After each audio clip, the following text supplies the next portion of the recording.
Zenica bila je to atmosfera iz grada uoči prijateljskog meča sa Azerbejdžanom. Mi se vraćamo na stadion Bilino polje, tamo je kolega Velid Spaho.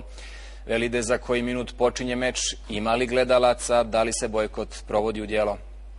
Dobro večer sa stadiona Bilino polje. Evo, mislim da i vi možete sami vidjeti, bojkot se u potpunosti provodi. Tribine stadiona Bilino polje izgledaju zaista sablasno. Evo, otprilike sat vremena prije početka utakmice na tribinama nema niti jednog jedinog gledaoca. Zanimljivo, u ovom prilogu od ranije smo čuli da je do 14 sati prodana jedna ulaznica, ali mi imamo sada jednu svježiju, noviju informaciju. Do 19 sati prodano je, vjerovali ili ne, 5 ulaznica. U ovom trenutku na tribinama stadiona Bilino polje nema nikoga, izuzev obezbjeđenja i ljudi zaposlenih u televiziji, tako da smo možda željeli porazgovarati sa nekim od navijača koji su došli posmatrati ovu utakmicu, ali jednostavno nismo u mogućnosti jer ovaj najavljeni bojkot se u potpunosti sprovodi i to je možda pomalo i očekivano s obzirom na sva dešavanja posljednjih dana. Podsjetimo, na ovom istom stadionu prije tek nešto više od mjesec dana, kada je naša reprezentacija igrala sa Makedonijom, bilo je više od 10.000 gledalaca. Iako naš tim tada nije pobjedio,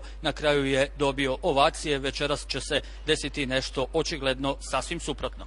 Velid, ima li ljudi iz Fudbalskog saveza, što oni kažu na sve te podatke koje smo sad čuli?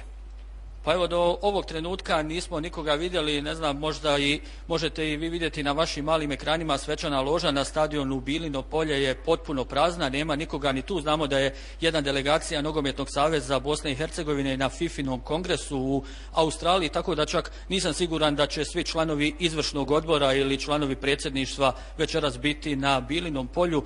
Naravno nisu bili ni na Koševu, možda su gledali prijenos putem televizije pa sada razmišljaju da li doći na stadion Bilino polje ili ne, ali u svakom slučaju jedna sumorna, tmurna atmosfera kada je u pitanju bosansko-hercegovački reprezentativni nogomet, jer posebno na ovom stadionu uvijek je naš tim imao veliku, ogromnu podršku, uvijek je publika bila 12. igrač. Evo sada, bar do ovog trenutka, gledalaca nema ni čelnika saveza, tu su samo nogometaši i jedne i druge reprezentacije koji šetaju travnjakom Bilinog polja. Naravno, napomenem da ćete direktan prijenos utakmice iz Zenice moći gledati na našem programu.